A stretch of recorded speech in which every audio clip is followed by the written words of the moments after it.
Hey, thanks for checking in for Golf Smarter Mulligans number 6. I'm Fred Greene. This week we talked to Ben Alexander, the 2004 PGA Teacher of the Year for the PGA Northern California section. Golf Smarter Mulligans is supported by TwoGuysWithGolfBalls.com, offering premium used golf balls at a fraction of the cost of new balls. Now, buying golf balls is a necessary but frustrating part of the game. It's frustrating because you spend good money for something that you know you're going to lose, unless you play with used balls. But playing balls that you find can work against you in two ways. You have no idea of the condition of the ball, and you never really learn what ball is best for your game. That's why you want to consider playing the premium quality used balls you can buy at TwoGuysWithGolfBalls.com. The balls you purchase from them have been hand inspected, sanitized, and graded for quality, so even though they're used, you have a pretty solid idea of what you're buying. Golf Smarter and Golf Smarter Mulligans listeners get an additional 10% off every order, every time, with a coupon code GolfSmarter. That's TwoGuysWithGolfBalls.com, and the discount offer expires April 1, 2020. Mulligans is also brought to you by Autoslash.com. Autoslash.com is a rental car booking service that will save you time, hassle, and money. Autoslash.com applies every available coupon code to your next car rental, including coupons you're eligible for based on your various memberships. Then they track your reservation until the day you pick up the car, and they email you when they find a better rate. Sometimes you'll get an email every single day, but you don't have to respond. The average user saves 30% off from any other booking site. And Autoslash.com is completely free. It's not a membership site. It's completely free.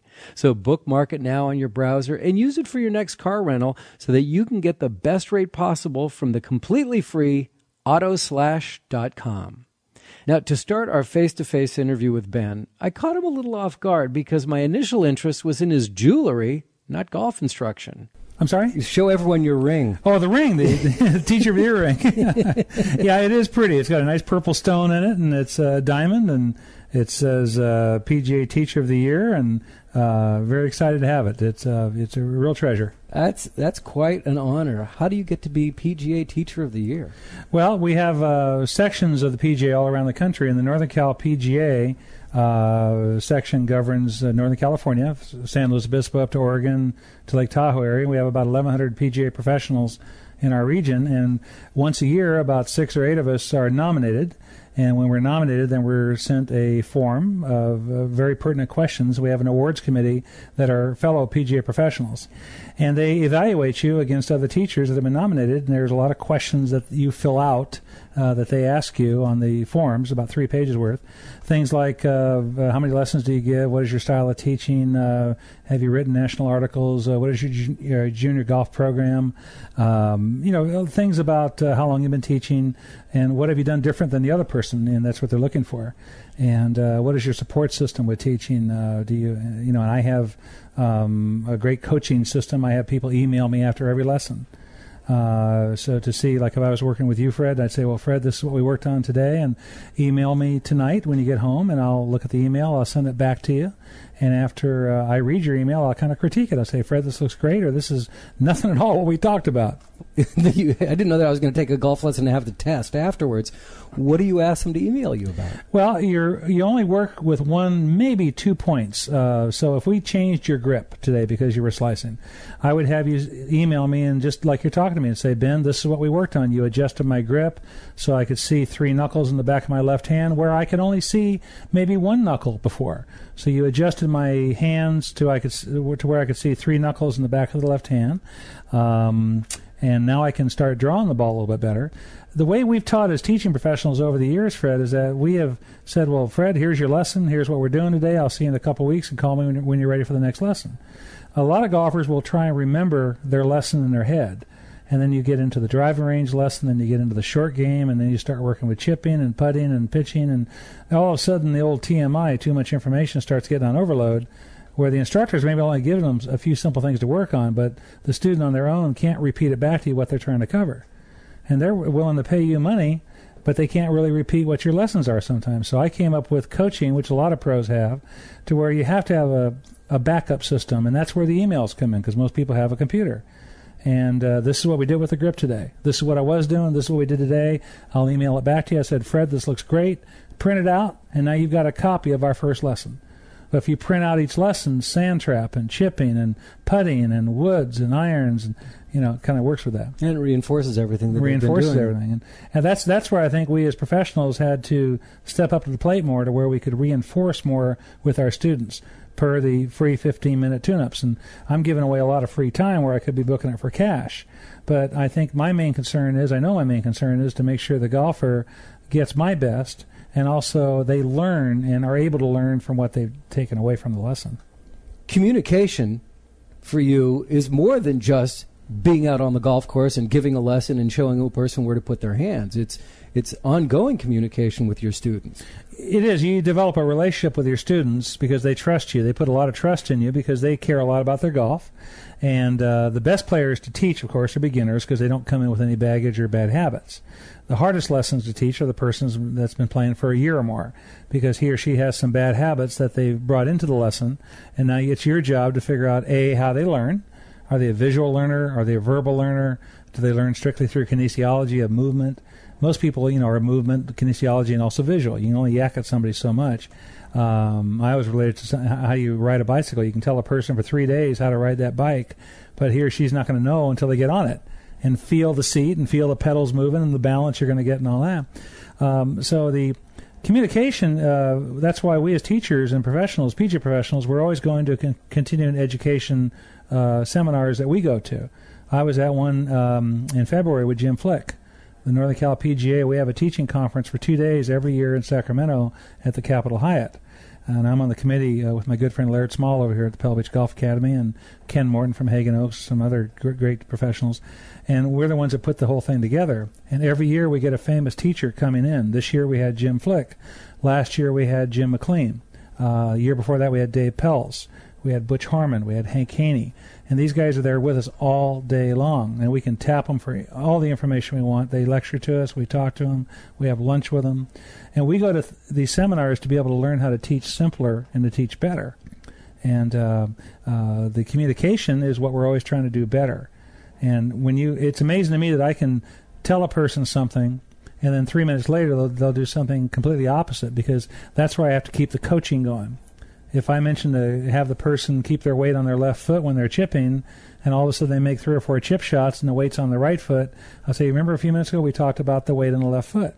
Oh, that's right. And then it's the continual repetitiveness, and it's just doing it over and over again. And I might tell this one guy to do it 30 times. And once he hears it over and over and over again, that's how you learn. It's through repetitives, repeating and coaching. And you never want to make a student feel like they're being browbeaten at all, or hassled or talked down to. You always want to act as the glass is always half full. You're there to coach. You're there to support them, and you're on their side.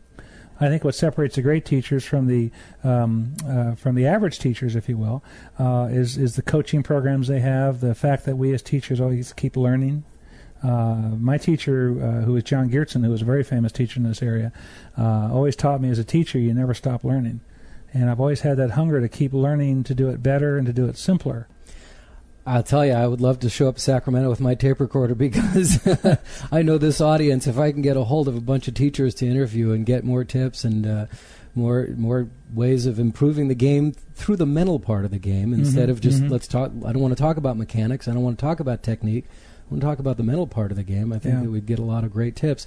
All right, you've established that you are an excellent teacher because of the accolades that you've received. But what we haven't established is that you're a very lucky man. You get to teach in probably one of the most beautiful places in the world where the smart people don't wear shorts to play golf. That's right. Yeah. We haven't told anybody where you're from, where you teach. Poppy Hills Golf Course in Pebble Beach, California. Not everyone knows Poppy Hills, but they know Pebble Beach. Right. They know Pebble Beach Golf Course. They know Spyglass. What are they, sister courses? No. How does this work? No, we actually have, inside the Pebble Beach community, we have 6 golf courses. The Pebble Beach Company, which is Clint Eastwood, Peter Uberoff, and Arnold Palmer, They own Pebble Beach, Spyglass, and Spanish Bay, and they own Del Monte Golf Course, which is over here in Monterey. That's the Pebble Beach company. Cypress Point is a separate company, privately owned. Down the street from us is Monterey Peninsula Country Club. Has been there since the 1920s, and they're privately owned. They have private membership, and we're owned at Poppy Hills.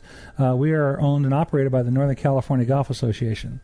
And we opened up in June of '86, and the AT&T now, for the last 16 years, has been played here at Poppy Hills, along with Pebble and Spyglass, all throughout the week. There are 101 golf associations nationally, and a lot of people don't know about all of them, and I certainly don't know every one of them, but the USGA is based back in New Jersey, Far Hills, New Jersey. That's the United States Golf Association. And every state, and California is so big, we have two golf associations, Northern Cal Golf Association and Southern California Golf Association. And all the various states, I was in Utah a few weeks ago as a guest teacher at the Utah Salt Lake City Golf Show, and I met the people from the Utah Golf Association. So every state has a golf association that governs golf. And what we did at Poppy Hills, we built our own golf course.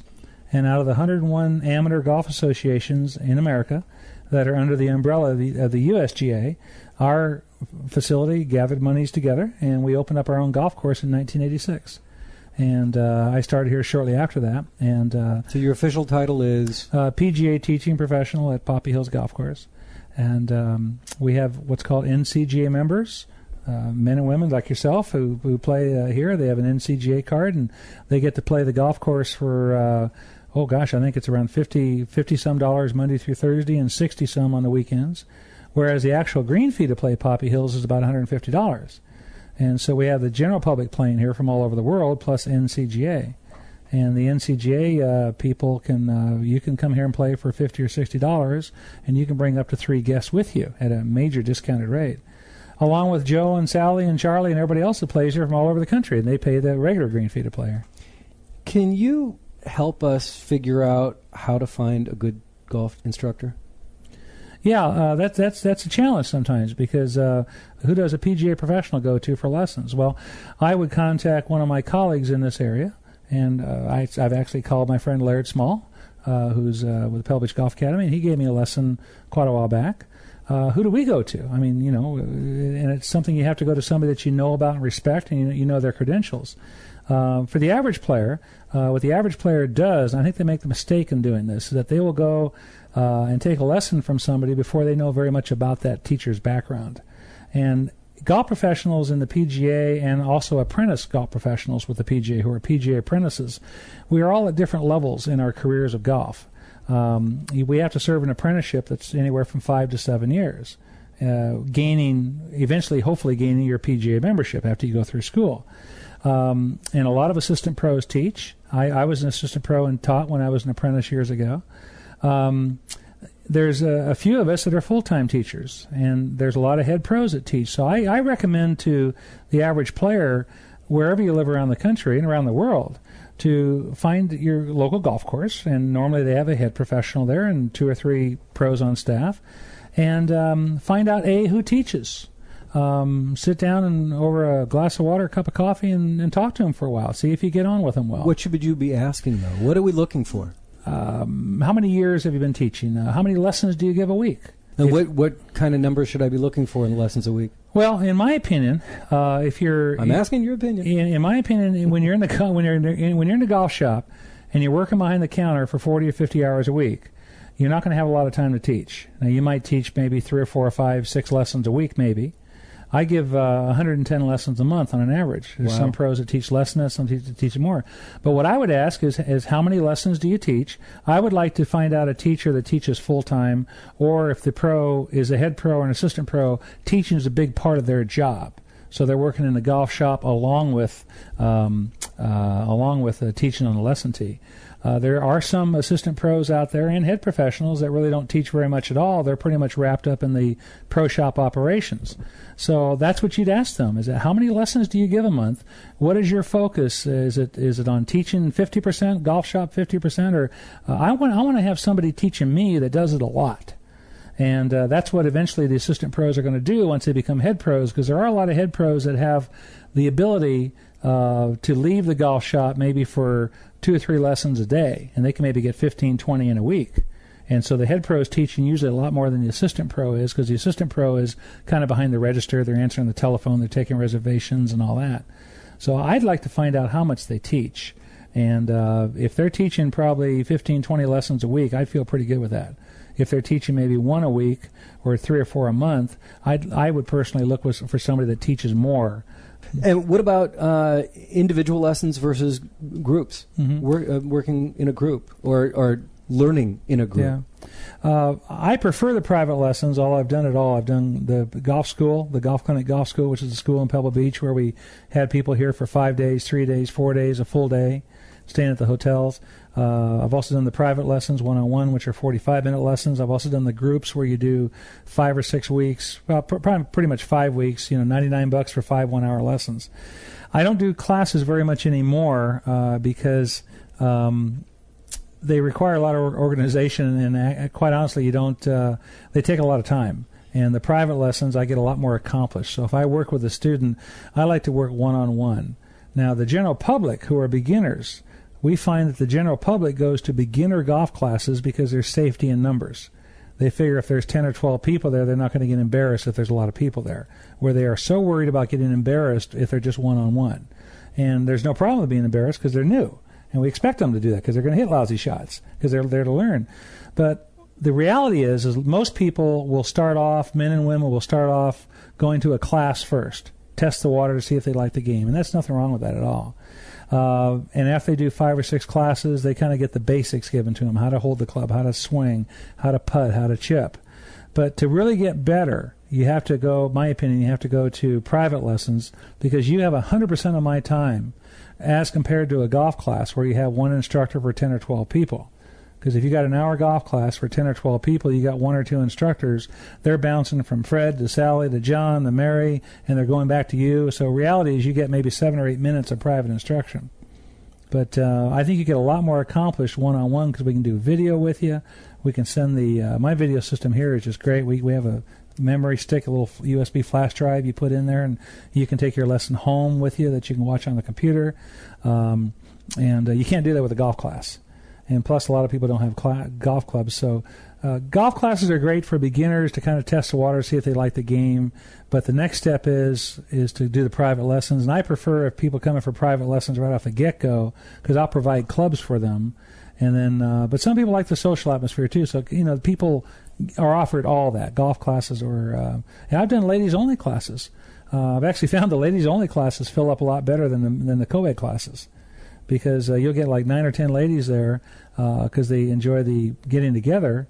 But also, men don't seem to like to do classes very much from what I found. There's some that do, but not as many as compared to the ladies. Let's take a short break. When we come back, tips and drills. Again, here's your host for Golf Smarter, Fred Greene. Hi, we're back. Ben Alexander from Poppy Hills. Been teaching here forever. Been playing here a lot, I'm sure. Pick a hole. Let's pick one or two of your favorite holes here at Poppy Hills, and tell me how to strategically attack a course like this. Well, number 12 here is a dogleg right, where it's a complete 90-degree dogleg, and you have to almost lay up your tee shot. If you hit it too far, you can hit it in through the trees in the next hole. You have out of bounds right, and you have trouble with trees left.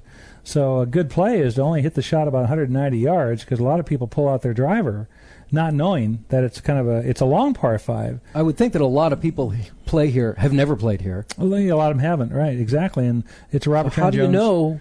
Well, we have it's on the scorecard, and also now we have GPS. But a lot of times, if you don't have all that stuff, you just go by sight. But a GPS is going to tell you how far to the hole, not that if you have a dog leg to. Well, the GPS systems we have here actually show you to the bunkers and to the different parts of the hole. But I still like just looking at it, and you can kind of tell about how far a few hundred yards is. And if you think there's any question at all about getting in trouble with your driver of hitting it too far through the fairway, a lot of people can hit like a 3-wood or a 5-wood off the tee because you have trouble right out of bounds. You can go too far straight and put you in the trees, and you got trees left. So the thing is just like a lion out there is ready to take your ball and run with it. So a good way to play that hole, it's a 3-shot hole no matter what. So a good way to play that hole is about a 200-yard drive and just get it right around the corner. And then it's going to be about 350 yards to the green. The fairway is lined with bunkers. And it's about 300 to the green. And I like people to hit it about 170, 180, and leaves them about 120 into the green. So it's a lot of people who are playing this hole, in my opinion, they'll hit the driver. Sometimes they're in trouble out of bounds, so they're reloading right there at that point, or they put it in trouble. Or sometimes they'll put it right down the middle. And then their next shot, they're pulling out a 3-wood, and it's still out of bounds all the way down to the right. It's a cart path out of bounds trees. And they're pulling out the 3-wood, and there's no way in the world they can make it to the green because it's 300 yards plus. So then they hit a shot, and they're either well short of it or they put it in the bunkers. Now they got a 60-yard bunker shot. And now they're looking at double bogey, triple bogey. And number 12 is a great example because the PGA Tour came in here in 1992, and we used to have bunkers at the dogleg point. So as you made the dogleg to the right, there were bunkers there. And the PGA Tour had them redesign it to where they took the bunkers out so the pros could try and cut it around the corner. And a lot of the pros do try and cut it around the corner so they can make the green in two. And if they're lucky enough to get around the corner, then they can get on there with a couple 100-yard shot. But number 12 is a great hole because it's kind of the sneaky, long, tough shot hole. You really have to strategically play the shots. Without all the GPS and all the other stuff, just go by your sight and your gut feel. If you think there's any way you can get in trouble, downsize a little bit and hit a 5-wood rather than a driver. And some of the another hole out here is the second hole we have here. And have you played Poppy Hills, Fred? Have you played it before? I have not. I'm embarrassed to say. Well, the second hole is it's over a canyon, and it plays anywhere from about 215 yards to about 140, depends on where the tees are at. And the tee, the tee. Wow. The tee sets up on an elevated green, and are you talking about different tees, or we have different tees, and different sets of tees. Okay. And the tour tees for the PGA Tour are about 210, 215 when they play the green, all the way back. A lot of times, all you want to do is get over the canyon, and just play it as a par 4, even though it's a par 3 hole, because it's a very small hitting area. And strategically playing the course for course management, what I like to do is that tell my amateur players who are very high handicaps, play this hole, whatever it is, par 3, par 4, par 5, play it as a bogey hole. So like on this par 3 over the canyon, let's just play this as a par 4. I don't care where you end up, just get it over the canyon to start with. And then you might have a little 20-yard pitch shot to the green, 2-putt, you're out there with a par. Rather than trying to go for the green, and you'd have to see this hole, but you've got a canyon in front of you where the ball is down the deep ravine, if you will. You've got bunkers on your right, you've got bunkers on your left, there's trees in the back, so you have to have a very exacting shot to hit it about 170 to 190 on an average shot for the average player. And most people can't hit long irons and even the hybrids that accurate. So I just say get it over there, hit it about 110 yards, just get it over the canyon, play a little 20 or 30-yard pitch shot to the green, 2-putts, you're out there with a par. On a par 5, I'll tell my students when I do playing lessons to go and play that par 5 hole as a par 6 and play it for 6 shots, because reality is a 20 handicap is going to get a bogey anyway on it. So if you tell them to play as a par 6, it gives them a little bit of room to breathe, not quite as much pressure on them to try and get the par. So have them play maybe 4 shots to the green, rather than trying to get on the par 5 and 3. 2 putts, you're out of there with a par. On a par 4 hole, play 4 shots, or play 3 shots to the green, which they're going to do pretty much anyway, and then have 3 shots to get on the green and hopefully get your par out of there. Maybe get a 6 or a 5 out of it, but try and stay away from the triples and the quadruple bogeys and the 9s that we see on so many scorecards. But if you can play every hole on the golf course, wherever you play around the country or around the world, as a bogey hole, it gives you the mental freedom to be able to have a little bit more room to screw up. You know what I mean? Because an average golfer who is a 25 handicap, 20 handicap, 10 handicap, you want to make sure that they are able to go ahead and play the hole to where they can play it almost as a bogey hole. Can course management be taught? Yeah. Why isn't it? And is it? I mean, it seems to be more on mechanics and technique and grip, and but for scoring purposes, isn't course management really important? It is important. It can be taught. And if you think about how many lessons are given, the students don't get to the golf course very much with the instructor. It's usually on the lesson tee for working on your full swing. It's usually on the short game area working on your putting, chipping, and bunkers. You have to do the course management when you include a playing lesson in with your program. Now, what I've done with my playing lessons, I still do the hour out on the golf course with them. And if they're doing a series of 5 lessons with me or however many lessons we're doing, I like to include the playing lesson. Sometimes you can take the student out for the very first time on the very first lesson to see how they are playing out on the golf course. That gives you a tremendous assessment as an instructor and tremendous information on what they're doing well and not doing well. Sometimes I'll do a playing lesson on the 5th lesson out of 5 to where I get them out there on the golf course for 3 holes. And either, say, 8 o'clock in the morning and 8:30, we go out on the back 9 here at Poppy Hills. If the first group of the day is teed off at 7:30 or 7 o'clock in the morning, I go out on about the 13th or 14th hole. And we'll have the student play 3 or 4 holes. And before we go, I'll say, well, Fred, what's the weaker part of your game? I mean, what do you see that's giving you trouble when you're playing? And you'll tell me, showing up. You know, well, I'm not hitting the ball on the green in regulation very much. I'm having a lot of trouble from 150 yards in. So we take that bucket of balls out with us in the golf cart, have you hit 10 or 15 balls from 150 yards, from 120 yards. And I also will have you do for the course management portion of it, I'll just let you play a little bit on your own. I'll watch what shots you're playing. And I'll watch to see, like we did in our class today, if they're putting the ball when it's off the green and then chipping the ball with a 7-iron first shot, or are they pulling out their sand wedge to chip all chip shots with? I just kind of watch what they do. And that's part of course management. It's shot assessment and also managing the golf course on the way the course is laid out from what the architects did. And I don't think a lot of us as pros are getting the people out there on the course as much as we should. And I've learned at teaching seminars, as a teacher going to seminars, we are taught by these great teachers who we go to here in the Hank Caneys and the Butch Harmons and the Jim Flicks and these guys, that you need to get golfers target-oriented. You know, it's a target game, and you need to get them out on the golf course to see what they're doing. Because what do you and I hear? I'm a great driving range player, and I get out on the golf course, and I'm lousy. It's like I'm 2 different guys. I hit the ball well in the range, I get to the course, and I can't score a lick. So we get out there and get them on the golf course to work on course management. Now, course management is taught by adding into, like, here, your ball is here. Should you putt the ball or should you chip the ball? So knowing how to hit the shots or having a database of your shots to hit, if a student doesn't have those, that's where you, of course, get into the instruction part of it as well. But like on that number 12 hole like we talked about a while ago, I would say, well, you know, let's hit your driver here. Let's hit a 5-wood and let's hit a hybrid club.